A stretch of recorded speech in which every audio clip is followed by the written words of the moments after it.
El pequeño café de la esquina de una calle tranquila era un pequeño santuario apartado de las calles más concurridas y caóticas de la ciudad. Aunque modesto en tamaño, tenía un cierto encanto que lo convertía en uno de los favoritos de los lugareños. No era solo el aroma del café recién hecho, o el dulce aroma de los pasteles lo que llenaba el aire. Era la sensación de calidez, de familiaridad, de pertenencia. Las suaves luces amarillas iluminan las mesas de madera pulida, donde los clientes habituales se sientan con sus pedidos habituales e intercambian anécdotas sobre su día.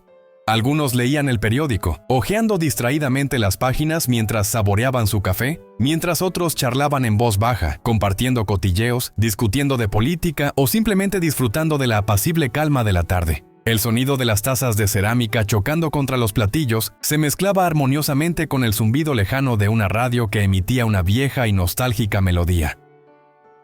La cafetería estaba viva, pero de una manera que nunca resultaba agobiante. Solo el suficiente movimiento, solo la suficiente charla, solo la suficiente calidez para que cualquiera que entrara se sintiera como en casa. Detrás del mostrador, las camareras se movían de un lado a otro, pasando de una mesa a otra con facilidad. Llevaban bandejas cargadas de humeantes tazas de capuchino, croissants dorados y platos de tostadas calientes y mantecosas. En la cocina, el leve tintineo de ollas y sartenes resonaba mientras los cocineros trabajaban incansablemente para mantener el flujo constante de pedidos. Todo funcionaba como un reloj, una danza bien ensayada de servicio y hospitalidad. Pero entonces el tranquilo ritmo de la cafetería se vio interrumpido. La puerta principal crujió al abrirse y una repentina ráfaga de aire frío entró en el local, haciendo que la delicada llama de una vela cercana parpadeara. Al principio nadie prestó mucha atención. Después de todo, la gente entraba y salía todo el tiempo. Pero entonces la figura que entró vaciló en el umbral, demorándose demasiado, como si no estuviera segura de pertenecer a la casa. Era un niño, no tendría más de 10 u 11 años. Era delgado, casi frágil, como si llevara días sin comer. Su rostro manchado de suciedad mostraba la expresión cansada de alguien que ha aprendido demasiado pronto que la amabilidad no es algo que se pueda esperar. Sus ropas, raídas y desgastadas, eran demasiado ligeras para el frío que hacía afuera. La tela se le pegaba y apenas le protegía de las inclemencias del tiempo. Sus pequeñas manos temblaban ligeramente mientras cruzaba los brazos sobre el pecho, intentando entrar en calor. Sus ojos recorren el café, observando los rostros de los clientes, con una expresión mezcla de cautela y esperanza. Pero la forma en que cambiaba el peso de un pie a otro, la forma en que se encogía sobre sí mismo, sugerían que se estaba preparando para el rechazo. Durante unos instantes permaneció cerca de la puerta, aparentemente contemplando si dar un paso más hacia el interior o dar media vuelta y marcharse. Dio un paso vacilante, luego otro, con movimientos cautelosos, casi de disculpa. Detrás del mostrador, Olya, una de las camareras del café, se fijó en él.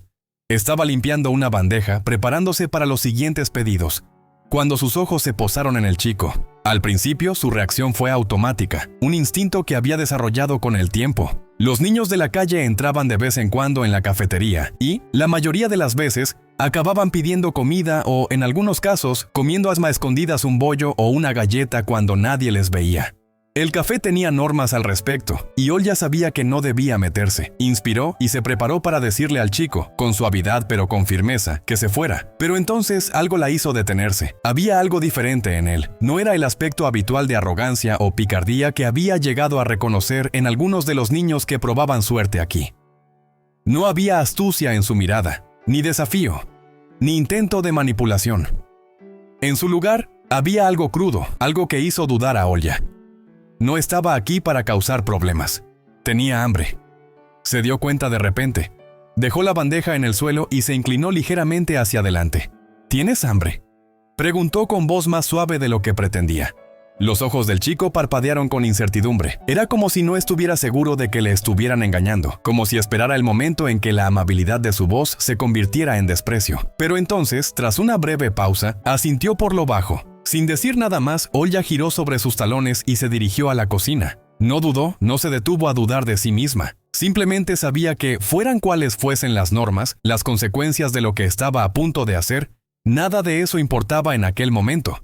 Unos minutos más tarde salió con una bandeja que contenía un humeante plato de sopa, una gruesa rebanada de pan caliente, una ensalada fresca y una taza de té. La dejó delante del chico, que la miró con los ojos muy abiertos, como si no estuviera seguro de que fuera real.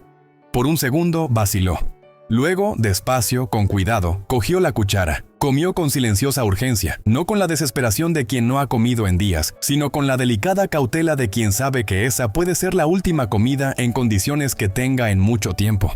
No se apresuró, pero tampoco se detuvo, como si temiera que, de hacerlo, la comida pudiera desaparecer. Desde el rincón más alejado del café, un hombre había estado observando. El dueño del café era un hombre de principios estrictos, creía en la disciplina, en la estructura, en la eficacia. Su cafetería funcionaba como una máquina y esperaba que funcionara como tal. No era un hombre cruel, pero sí pragmático. Contaba cada céntimo, conocía cada gasto y no fomentaba la generosidad innecesaria. Sin embargo, al ver comer al chico, al ver cómo Olya permanecía cerca, con expresión cálida y atenta, algo se agitó en su interior. Durante años había construido este café para que fuera un lugar de negocios, un lugar donde el dinero cambiaba de manos a cambio del servicio. Se había enorgullecido de su éxito, de su flujo constante de clientes fieles. Pero en ese momento, observando al chico, observando a Olya, se dio cuenta de algo. Quizá este café estaba destinado a ser algo más. Tras una larga pausa se levantó.